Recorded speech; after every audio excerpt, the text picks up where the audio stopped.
Olá, boa tarde. Meu nome é Wesley, sou nutricionista do Conselho Federal de Nutrição. E hoje, nessa gravação do vídeo, eu estou com a minha querida Andreia Jaqueline. Tudo bem, Andreia? Seja bem-vinda ao nosso estúdio do CFN. E hoje o nosso tema é falar sobre sistemas alimentares e escassez, a persistência da fome no contexto das mudanças climáticas, que é um tema muito atual, mas também que ele traz uma geração de conceitos, de pesquisadores que vem ao longo do tempo falando sobre esse tema.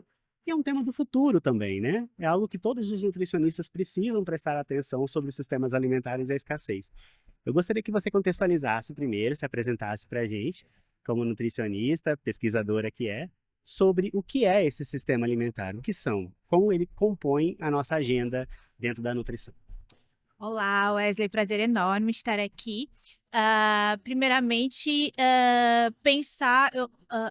começar a reflexão pensando sobre como o mundo ele se estrutura para podermos compreender esse legado de fome, né?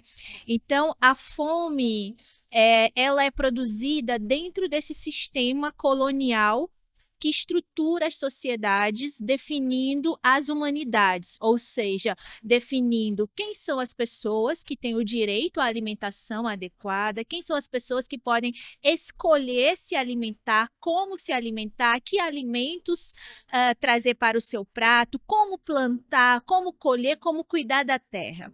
E dentro dessa definição, existem as pessoas que estão subalternizadas a esse domínio, são aquelas pessoas definidas como não humanas. E dentro dessa definição de mundo, a gente vai ter as pessoas que a estrutura colonial define como humanas, que são as pessoas brancas, e a gente tem as pessoas que são as não humanas, definidas pelo sistema racial, que são as pessoas negras, as pessoas indígenas, as pessoas que vivem nas periferias das cidades. Então, é dentro desse contexto de estruturação de mundo feita pelo racismo que a fome ela emerge como uma política de país para pensar os que podem comer, que são essas pessoas definidas dentro desse construto de humanidade, e as pessoas que vivem privadas da alimentação. Então, isso se reflete nesse histórico que a gente tem no Brasil e no mundo, de que os maiores índices de insegurança alimentar, de fome, se concentram entre as populações historicamente marginalizadas e historicamente negligenciadas de seus direitos. Então, até 2021, se a gente pensar o que foi a pandemia da Covid-19, os maiores índices de fome e insegurança alimentar estavam entre as pessoas que se autodeclaram negras, que é a soma de pessoas pardas e pretas no Brasil, as pessoas indígenas, os domicílios liderados por mulheres negras, ou seja, a gente vai vendo como o racismo que estrutura a sociedade, ela também anuncia os piores indicadores de saúde e, neste caso, a fome ou a insegurança alimentar, que é o que a gente tem trabalhado nos dias atuais. E a gente percebe que é todo um contexto histórico, realmente, né? Acho que desde o início da colonização do nosso país, a gente passa por isso. E um dos grandes estudiosos sobre esse assunto foi Josué de Castro, no seu livro Geografia da Fome, lá da década de 40, 30, do século passado, ele já apontava isso. Você percebe que esse contexto que Josué de Castro apontava lá no início do século é meio diferente, é igual, mudou muita coisa do contexto que a gente tem hoje de insegurança alimentar e fome? Acho que Josué de Castro ele continua sendo um grande cânone para a gente quando pensamos a fome. Inclusive, eu gosto muito da forma como ele traz sobre a fome produzida, né? A fome geográfica. Então, quando a gente pensa a organização de sociedade e a gente pensa a espacialização, ou seja, como é que nós ocupamos, vivemos nos territórios, Josué de Castro já nos colocou como perspectiva que a fome ela tem endereço. E esse endereço só existe porque o sistema colonial e a colonialidade que a gente vive hoje, né, porque a gente ainda vive o sistema colonial moderno, ele se transforma, mas ele mantém suas engrenagens ativas. Então, a mesma fome que Josué de Castro trazia, olhando os territórios, por exemplo, no norte do país, no nordeste, quando eu olho os dados atuais do que hoje se chama insegurança alimentar, são os mesmos territórios os mais afetados. Ou seja, nós não conseguimos, enquanto um país que tem um sistema alimentar que produz alimentos diversos e suficientes para alimentar toda a sua nação, nós não conseguimos garantir para essas pessoas historicamente vulnerabilizadas a sua soberania alimentar ou o seu direito à alimentação adequada quando eu penso na individualidade. Então, esses dois grandes conceitos de direitos e de soberania, pensando respectivamente indivíduo e comunidade, eu não consegui alcançar. Então, a leitura de Josué de Castro, ela é muito atual e hoje a gente consegue ir um pouco mais além, nomeando o papel do racismo na estruturação desses territórios e, consequentemente, na estruturação de que grupos sociais são os mais impactados. Então, hoje, olhando leituras como Lélia Gonzalez, a gente consegue ir mais além e dizer que a estruturação desses territórios de fome, como Josué de Castro elenca no seu livro, eles são produzidos a partir de uma perspectiva racial e de gênero. Ou seja, a gente tem a interseção de marcadores sociais de gênero e de raça produzindo as vulnerabilidades para as pessoas que vivem nos territórios e, consequentemente, quando a gente olha os indicadores de fome, que hoje a gente, numa tentativa, né, de higienizar o conceito, a gente fala de segurança alimentar, mas no fundo a gente está falando de fome. Então, é nessa virada que autoras como Lélia, junto com Josué de Castro, nos permite olhar para os indicadores de fome nos territórios e dizer que eles são produzidos nessa interseção do racismo com o patriarcado. E isso só é possível de ser observado, de ser interpretado, se analisarmos os dados da fome a partir desses marcadores sociais. Caso contrário, a fome ela fica muito nessa ideia de que, genuinamente, esses territórios são territórios onde a insegurança alimentar é legado histórico e não produção desse sistema agroalimentar que a gente tem na atualidade. Isso está naquele contexto, naquele conceito de racismo ambiental? O racismo ambiental, ele é parte dessa estrutura de conformação da sociedade que é o racismo.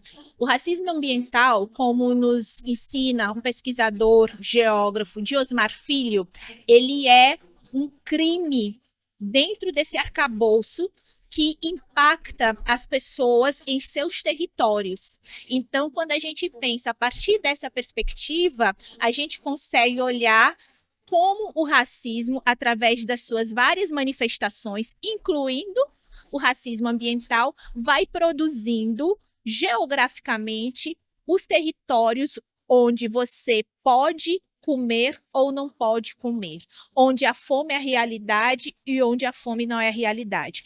E a fome ela se torna realidade nos territórios onde a espacialização dos corpos ela é racial. Ou seja, se olharmos os territórios de maior concentração de população negra neste país, são os territórios onde teremos os maiores indicadores de fome, os maiores indicadores de consumo de ultraprocessados, ausência de ambientes alimentares in natura e concentração dos chamados pântanos ou desertos alimentares, que inclusive é uma terminologia que eu tenho questões, porque eu acho que a gente tem que começar a falar de espaços de segregação alimentar. Porque quando você estrutura um território para definir se aquela população vai acessar alimentos saudáveis ou produtos alimentares como os ultraprocessados, é uma escolha pensada, é uma escolha política, porque naquele território existe uma corporeidade negra, indígena, que você quer manter nos indicadores de fome, porque você quer continuar o legado de usurpação, de não garantia de direitos e, essencialmente, de não soberania alimentar. Que produz tanto alimento, ele ainda mantém esse sistema. Ele ainda inclui-se dentro deste cenário que a gente está comentando.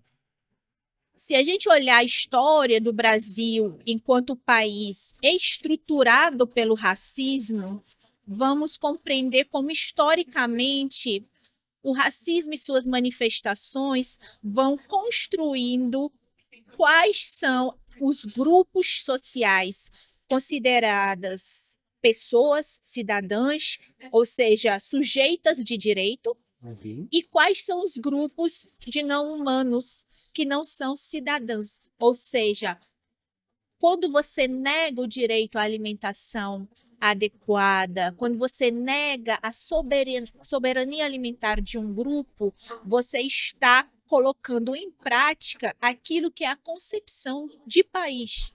E este país tem, na sua formação sócio-histórica política, essa conformação que divide as pessoas brancas como humanas e garante a ela todos os direitos e os privilégios visíveis e invisíveis, e você tem, na contramão, o grupo das pessoas negras e indígenas que mantém este país, que a gente precisa dizer sobre isso, mantém o país, inclusive, produzindo, transportando o alimento que não chega nas suas mesas, porque este outro grupo, definido como humanos, que são o grupo das pessoas brancas, usufrui desse trabalho feito pelas pessoas negras e indígenas. E você tem isso por diversos mecanismos. E um deles, que a gente não quer falar, que a gente não quer assumir na agenda de alimentação e nutrição, é a titulação dos quilombos,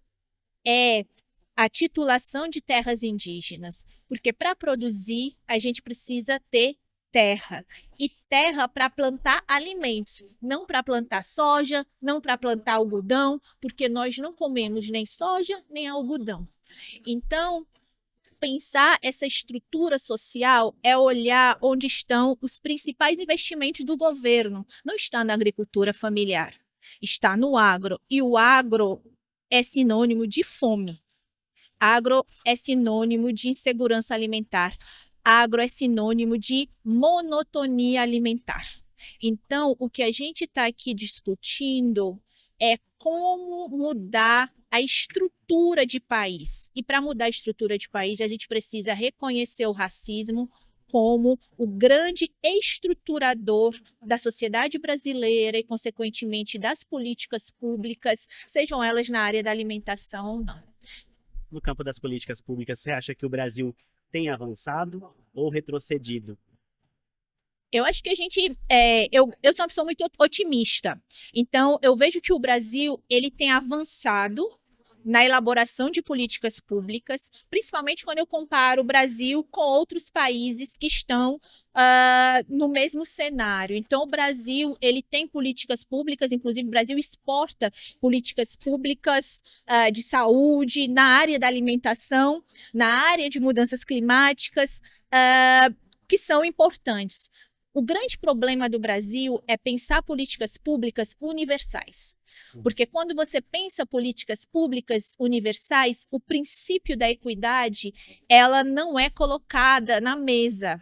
E você precisa do princípio da equidade para poder tratar de forma diferente as pessoas que historicamente foram colocadas em situação de vulnerabilidade por conta do racismo, por conta do patriarcado e dos diversos marcadores de opressão que atuam de forma interseccional. Então, se queremos realmente pensar políticas públicas para eliminação das desigualdades, para eliminação da fome, essas políticas públicas precisam ser pensadas em uma perspectiva interseccional, numa perspectiva garantidora de equidade. E o que temos feito sistematicamente são políticas universais, porque a gente precisa perguntar como é que se explica que temos políticas públicas de combate à fome, por exemplo. E ela não chega a quem mais E precisa. não chega em quem mais precisa. E quando a gente compara, assim, de forma tendencial, né? Olhando as tendências temporais nas taxas de insegurança alimentar, que é o marcador padrão no Brasil, a gente observa que elas vão reduzindo entre as pessoas brancas e as famílias lideradas por pessoas brancas, e quando a gente olha para os mesmos indicadores, olhando as pessoas negras, as famílias lideradas por pessoas negras, a redução ela não é na mesma velocidade e nem de forma paralela. E mesmo quando a redução ocorre, ela ainda apresenta uma taxa maior do que o das pessoas brancas. Então, pensar sobre isso é colocar na mesa que o racismo é um determinante estrutural da fome neste país. Com certeza. E agora eu queria entrar num campo das mudanças climáticas. Uhum. É uma área onde eu tenho percebido que a gente está querendo entrar nesse campo de pesquisa. Eu acho que a gente ainda demorou um pouco para entender esse contexto de mudanças climáticas. Eu queria que você contextualizasse para a gente como a mudança climática impacta na nutrição e na fome, nessa produção de alimentos. As mudanças climáticas é um grande desafio que a humanidade enfrenta no século XXI. Então, acho que esse é um ponto para cada vez mais nos apropriarmos dessa discussão e pensarmos os processos formativos, os processos de pesquisa e a nossa atuação enquanto nutricionistas. As mudanças climáticas, elas impõem um desafio importante à soberania alimentar, à garantia de direito humano à alimentação adequada, porque ela muda todo o ciclo que conhecemos em termos de produção de alimentos, em termos de transporte desse alimento, acesso e acessibilidade a esse alimento e também a água. Então, os ciclos, né, de chuva, de temperatura, tão importantes para a produção de alimentos, para a preservação da água, eles ficam em xeque diante dos eventos climáticos que estão cada vez mais frequentes e mais intensos devido às mudanças climáticas. Então, se a gente reflete que estamos em um cenário onde ainda vivemos com níveis alarmantes de fome ou de insegurança alimentar, como algumas pessoas preferem falar para suavizar a questão, e as mudanças climáticas, elas modificam todo o ciclo de produção de alimentos. E quando ocorrem eventos climáticos extremos, como enchentes, ondas de calor, temperaturas extremas, você tem impactos diretos na safra. Quando as enchentes ocorrem, você tem impactos na distribuição de alimentos. Se você tem impactos na distribuição, você tem incremento de preço dos alimentos pela baixa disponibilidade. Então, imagine um cenário onde o preço aumenta, a escassez da disponibilidade de alimentos, ela se torna a realidade, você tem mudanças na composição de alimentos e você tem dificuldade de escoamento dos alimentos para chegar nos mercados, para chegar nas feiras livres. Então, tudo isso encarece... Pensando também num Brasil de dimensões continentais. Exatamente, você chegou no ponto que é a próxima rodada. Então, você já tem um alimento que, de partida, diante de todo o arcabouço de sistemas alimentares, ele já sai com uma composição nutricional diferenciada. Geralmente, você tem perdas, né, de nutrientes nesse processo, ele sai com um preço mais elevado e esse preço, ele dobra a depender de onde esse alimento precisa chegar. Uhum. E a gente precisa reconhecer que o Brasil tem uma malha de distribuição de alimentos ainda precarizada. Então, imagine as frutas chegarem no norte. Uhum. Então, muitas chegam já no estado de deterioração, não aptas para a garantia do direito humano à alimentação. Então, a gente está falando de mudança de um sistema complexo, que é o sistema mundo, entrando em colapso climático, que, de partida, nós precisamos ter em mente que toda e qualquer solução, ela precisa pautar e partir de um diagnóstico prévio. Então, se eu não tenho esse conhecimento desse Brasil, como você trouxe, né? Dimensões gigantescas, condições de transporte, armazenamento diferenciais, que eu não estou falando somente de transporte viário, mas como é que eu faço isso chegar nos povos ribeirinhos na Amazônia? Sim. Então, isso faz com que essas pessoas que já estavam em situação de vulnerabilidade social estejam cada vez mais propensas à fome. Então, a gente volta em Josué de Castro novamente. Esses espaços geográficos da fome são naturais ou são continuamente produzidos e reproduzidos? Pela forma como a gente ainda discute a questão de sistemas alimentares e mudanças climáticas, nós estamos caminhando para fortalecer os espaços da fome no mundo e no Brasil. Porque nós, infelizmente, na nutrição, ainda estamos iniciando um processo reflexivo sobre a determinação social dos desfechos de saúde, em particular os relacionados com a nutrição, a partir dessa perspectiva da colonialidade, a partir do reconhecimento do papel dos determinantes estruturais na saúde e na nutrição, e eu diria mais ainda, na nutrição, nós ainda não avançamos no reconhecimento que, para atuar no contexto de mudanças climáticas, eu preciso levar em conta as desigualdades sociais.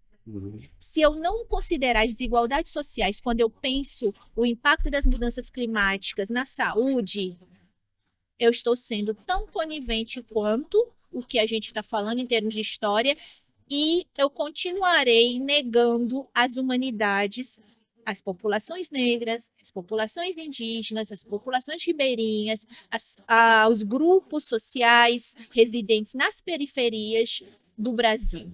Então, pensar o que a gente começou falando sobre o que define a sociedade brasileira, como ela se estrutura, quem são as pessoas consideradas cidadãs e pessoas plenas de direito, e a quem os direitos são negados, nós não avançaremos na agenda de nutrição e mudanças climáticas e não repensaremos os sistemas alimentares garantidores de soberania alimentar.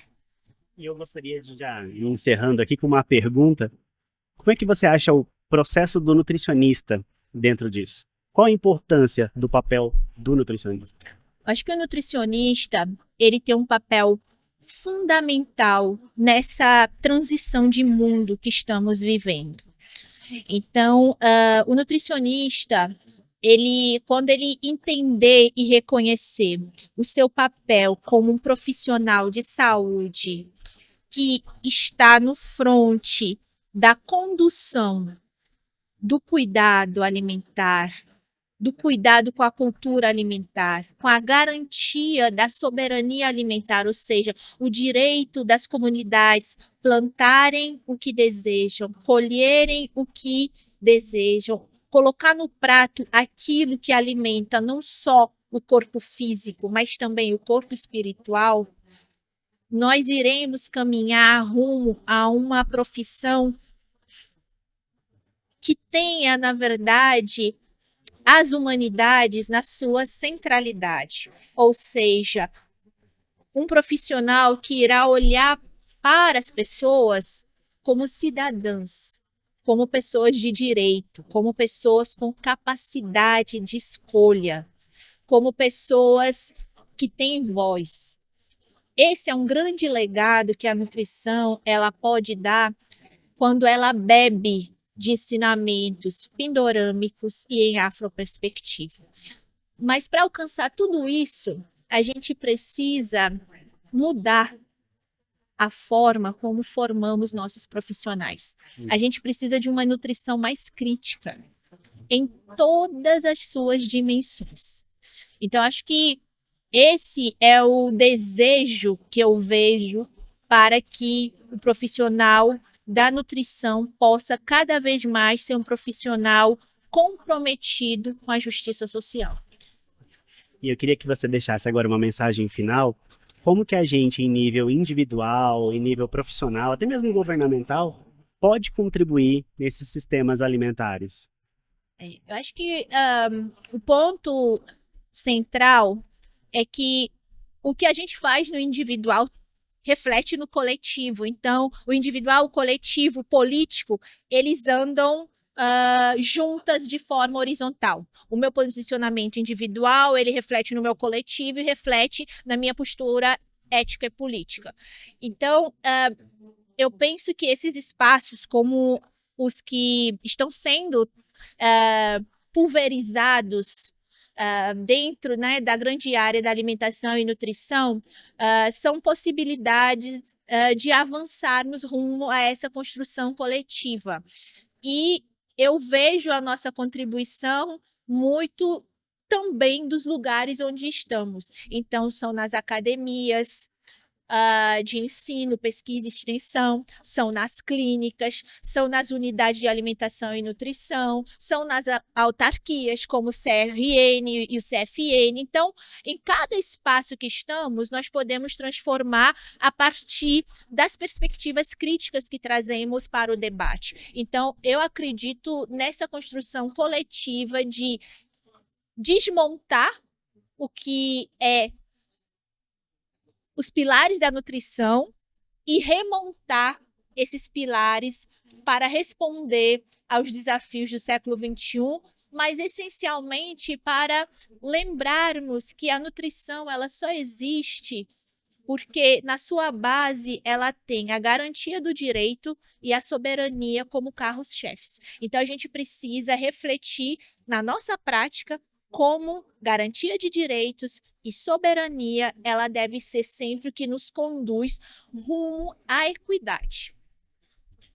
Queria deixar uma mensagem final para todo mundo.